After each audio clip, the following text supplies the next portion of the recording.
São duas ações. Uma, e essa primeira que você se refere, é no que toca a um processo seletivo para professores e outros profissionais relacionados à Secretaria de Educação.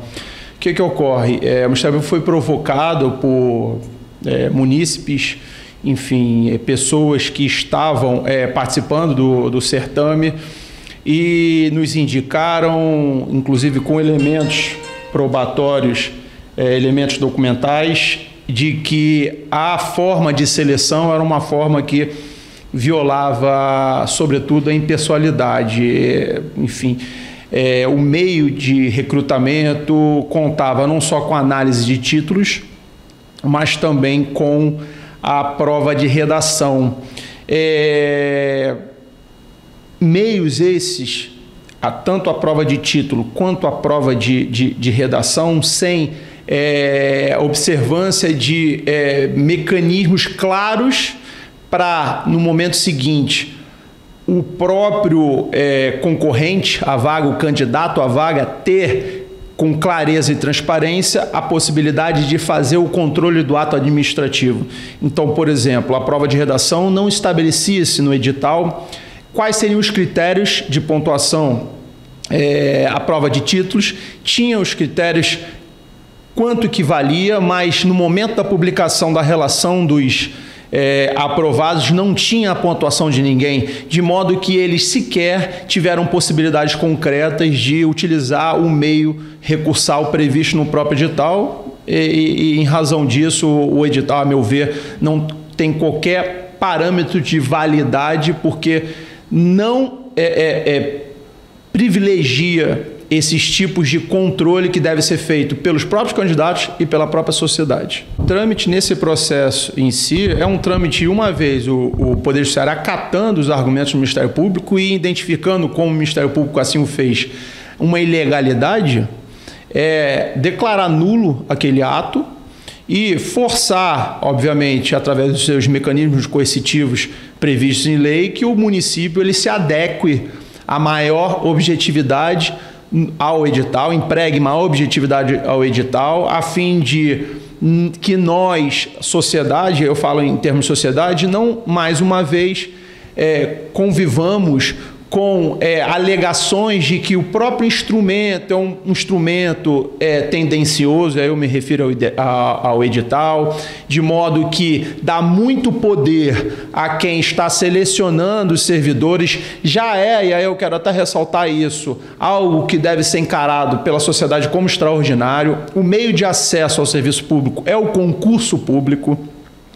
Existe uma lei municipal que fala que contratações temporárias, legalmente falando, só podem ser realizados num prazo de 6 meses, prorrogáveis uma única vez por 6 meses, e a gente já está falando de uma gestão que já está para completar o seu 2º ano de gestão, e sequer observa nesses processos seletivos simplificados a exatidão da lei no que se refere à eleição de requisitos eminentemente objetivos, a fim de que o próprio candidato tenha segurança quando dos resultados e possa, eventualmente, não satisfeito com eles, recorrer à banca examinadora, quanto os órgãos de controle, e o Ministério Público é um deles, no momento das provocações, possam analisar a questão e a coisa ocorrendo da forma como ela deve ser, enfim, rechaçar qualquer tipo de denúncia, porque, por ser uma denúncia vazia, o que não é o caso. Essa demanda primeira, que é referente à ilegalidade do processo seletivo, ela tem,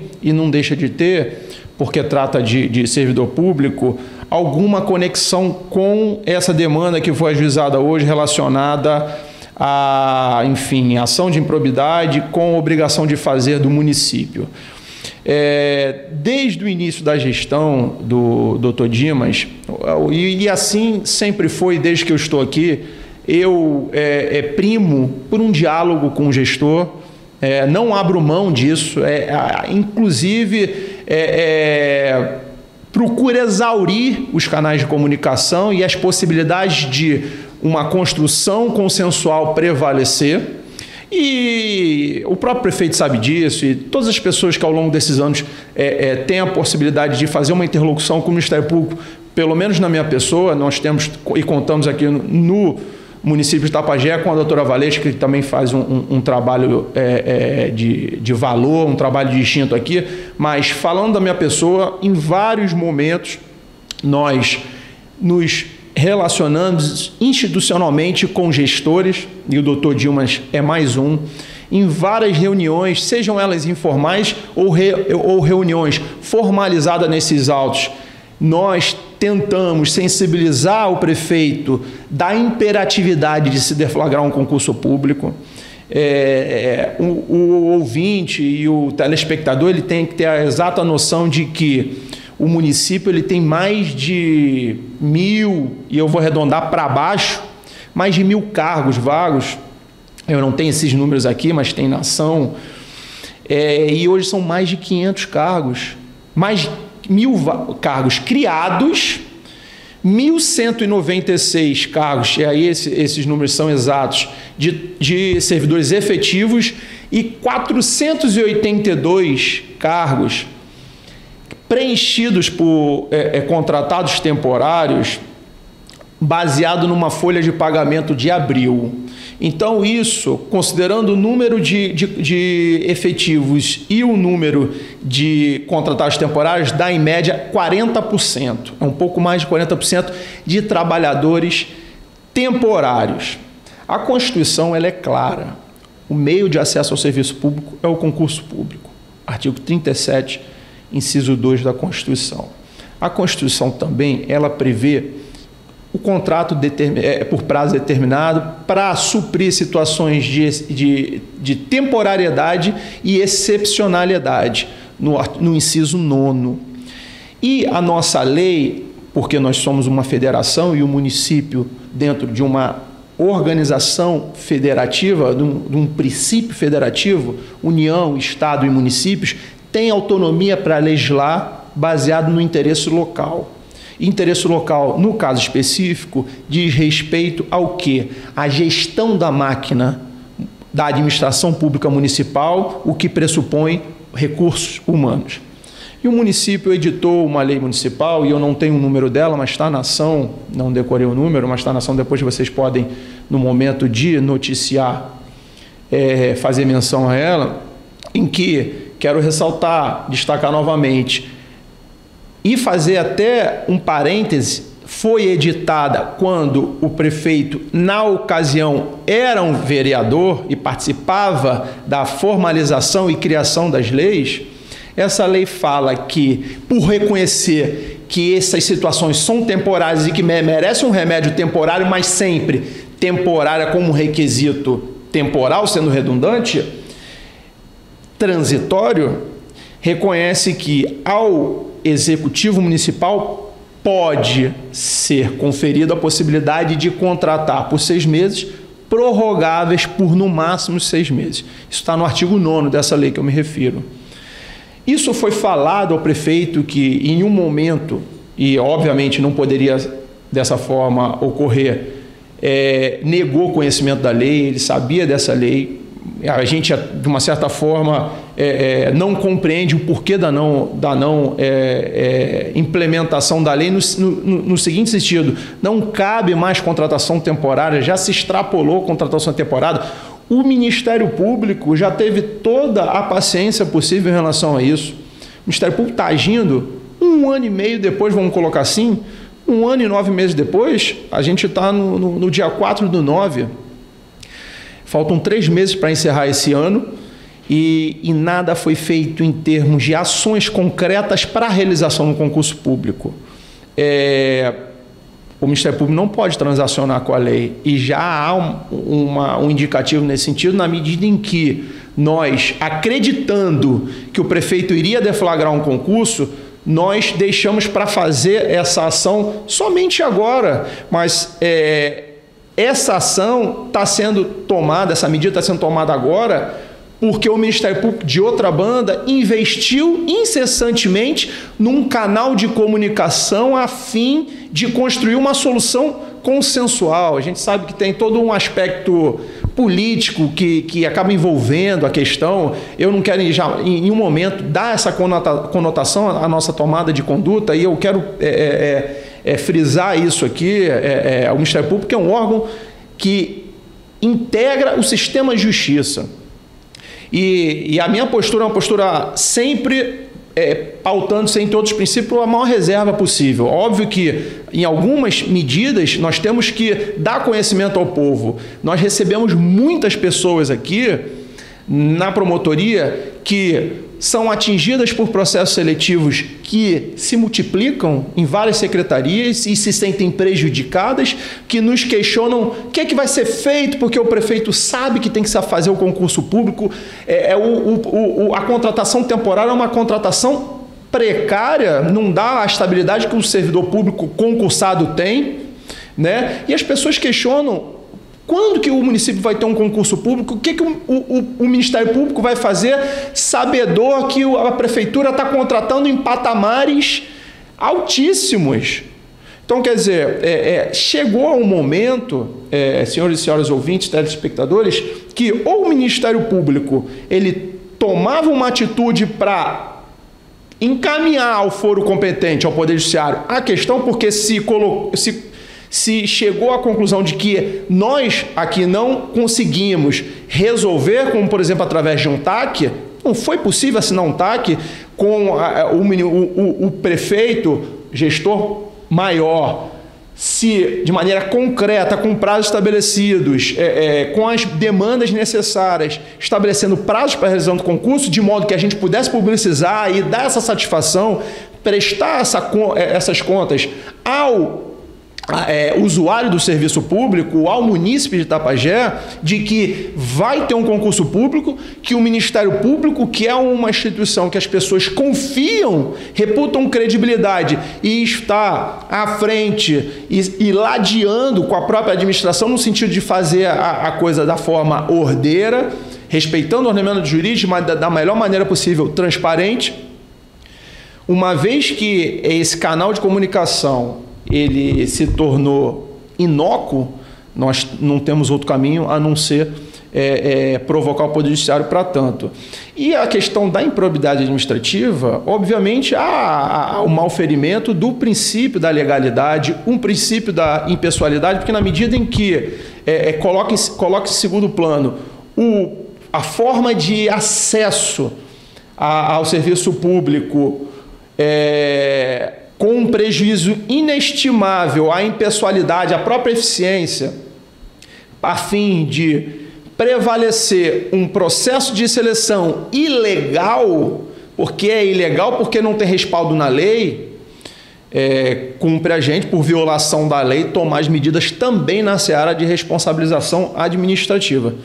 E assim foi feito. O concurso público é prioritário, inclusive na ação ajuizada hoje tem um pedido de tutela antecipada, tutela de urgência, onde o Ministério Público requer ao Poder Judiciário que, uma vez convencido nesse sentido, determine ao município a deflagração de concurso público com obviamente, ampla divulgação a nível local e estadual e nacional, enfim, porque não há fronteiras no nosso país, a fim de selecionar os melhores, porque o concurso público tem um princípio da competição e da concorrência, que tem a função de selecionar os melhores, e todo e qualquer processo seletivo, e os contratos temporários dele decorrente, tem um prazo de validade associado à implementação do concurso público. Uma vez finalizado o concurso público, obviamente, toda e qualquer contratação temporária, ela deixa de ter necessidade, óbvio, desde que tenham pessoas aprovadas para aquele cargo. E aí eu cito um exemplo. Na educação infantil do concurso passado, poucos ou quase nenhum professores nesse segmento da educação foram aprovados. Então, a prefeitura, na época do Ciro, já foi obrigada a fazer contratações nesse segmento. Em outros segmentos da própria educação, houve um atendimento, enfim, da demanda, de modo que foi dada, em alguns casos,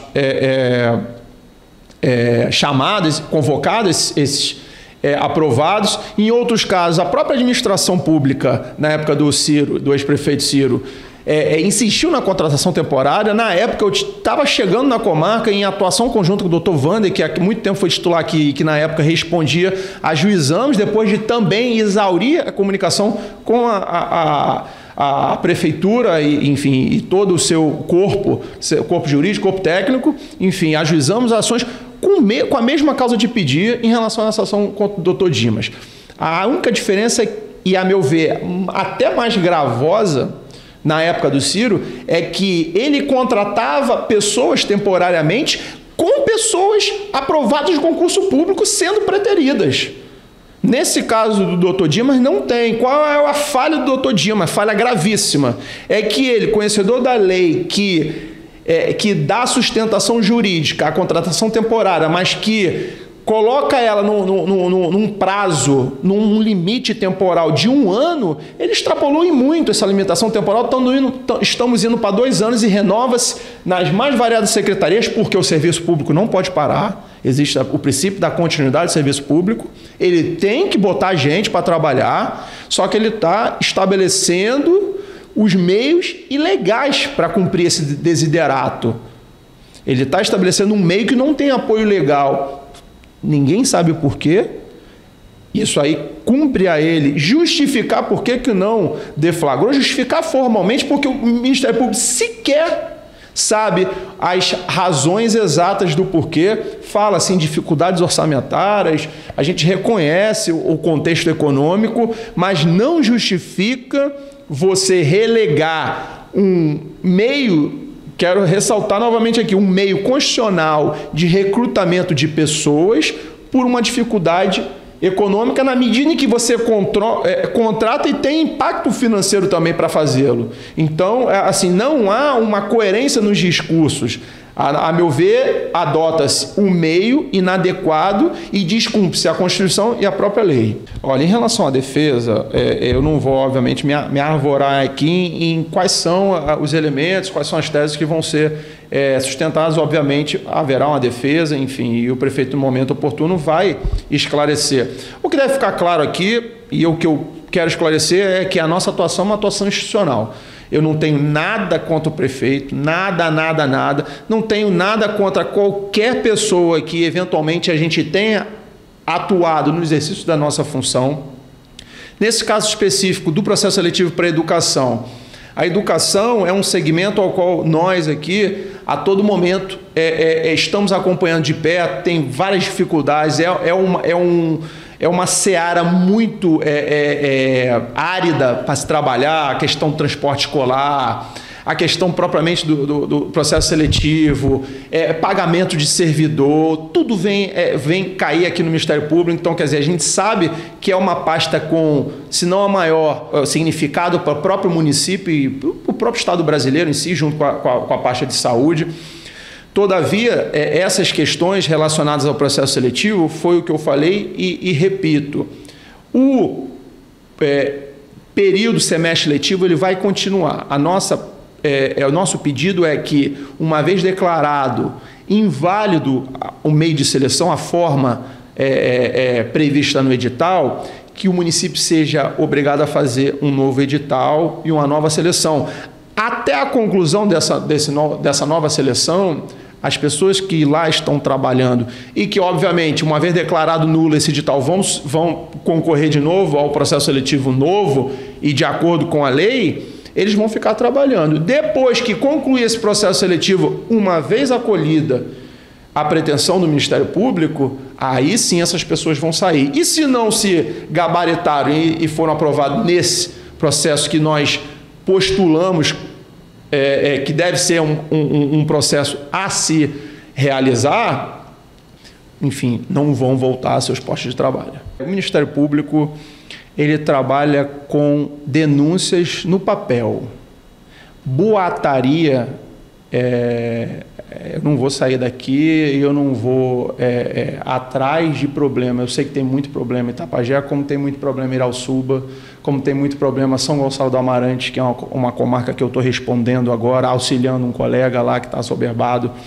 A questão é, quando levanta-se alguma ilicitude, e elas chegam aqui no Ministério Público, através de representação, o cidadão, e eu não vou me dirigir a vereador, porque o vereador, como eu, como o senhor, e como qualquer um cidadão, então a gente vai se dirigir de maneira genérica, ele tem a obrigação de, em vez de alardear, ter compromisso na descrição de um fato determinado autoria, fato pressupõe-se ilícito, já que estão falando que tem muita ilicitude, e eu não duvido, mas também não acredito, já que eu não posso fazer especulação, trabalho com fato concreto.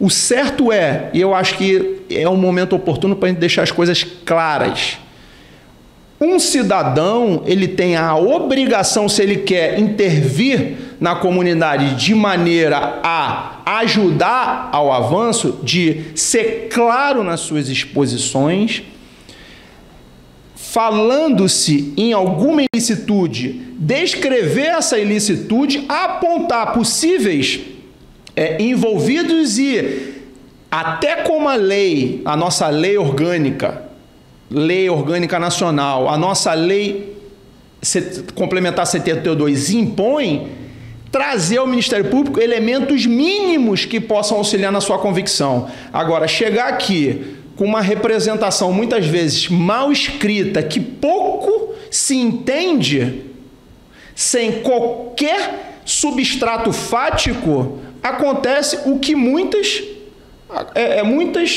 conclusões nós chegamos. É caso de arquivamento, indeferimento liminar aqui. E eu sugiro ao cidadão, e a Rádio Atitude faz um trabalho fantástico de educativo, de cidadania, cada vez se envolve mais nessa questão de combate à corrupção, de esclarecimento do cidadão sob um prisma eleitoral, que aí o momento é um momento eleitoral, e eu, enfim, quero ressaltar isso. Por que o cidadão que acha que o Ministério Público, eventualmente, porque da sua pergunta eu tiro que o Ministério Público não está atuando o quê? Por leniência, negligência? Por que ao protocolar uma representação aqui, ele não leva ao conhecimento da rádio, que faz esse papel de cobrança também, que é salutar, e que eu me submeto, desde que seja transparente? Por que não leva lá para a própria rádio dar conhecimento de causa? Agora, não pode o Ministério Público ser massa de manobra de uma guerra política que muitas vezes tem esse contexto por detrás. Porque a gente sabe o seguinte, a maioria das pessoas que vêm aqui e tem intenção política, o que elas fazem? Elas saem daqui, protocolam algo descabido muitas vezes, muita coisa é feita e é dado os encaminhamentos aqui. O que presta, o que tem fundamento, desculpe até a vulgaridade da palavra, o que presta, mas assim, eu tenho que usar dos argumentos que as pessoas que vão estar interagindo possam entender. O que tem fundamento, o que tem razões fundadas, a gente está dando segmento. Tudo que é arquivado aqui, as pessoas que eventualmente nos provocam têm conhecimento do arquivamento e podem recorrer. Tudo que é arquivado aqui, eu tenho a obrigação de mandar para o Conselho Superior do Ministério Público, que faz o controle da nossa atuação. Então, quer dizer, ir a uma tribuna e falar, quem tem boca fala o que quer. Agora, as pessoas elas têm que ter o compromisso de falar, mas se tiver um contraponto, poder sustentar. E o nome disso é coerência. Levantar um falso sobre uma posição, sobre uma conduta de um profissional, tem que ter coerência, tem que ter fundamento, porque senão é leviandade. É leviandade. Eu não sei quem falou, não quero saber, até porque tem a imunidade, enfim, que a gente sabe que está previsto na própria Constituição, mas a gente vê um movimento na rede social que denigre a imagem das pessoas de maneira fácil. Eu mesmo tinha minha rede social, tinha vários amigos virtuais também, na própria rede social, e deixei de ter rede social. Por quê? Porque a rede social hoje está servindo para muita coisa boa, mas também para muita coisa ruim, de ofender a integridade, a honra das pessoas. Então, o que acontece? Eu trato dessas questões a todo momento aqui na promotoria, inclusive nessa questão da rede social, que eu mesmo, enfim, tomei conhecimento, eu sei que é algo vazio, sem compatibilidade com a realidade, então, quer dizer, eu não levo isso para mim. Volto a dizer, o cidadão, não tem um cidadão que vem aqui, enfim, estou até me estendendo, mas se foi falado disso na Rádio Atitude, eu estou até, de uma certa forma, abordando que não tem um cidadão que vem aqui na promotoria de Itapajé e não seja bem atendido aqui, não tem a sua demanda recebida, acolhida aqui. Agora, Os encaminhamentos a mim compete, porque cada um tem o seu senso de justiça e, sobretudo, a viciar o próprio senso de justiça, os seus interesses em torno de determinada situação. Curta nossos vídeos, se inscreva em nossa página no YouTube e não esqueça de ativar o sininho de notificação.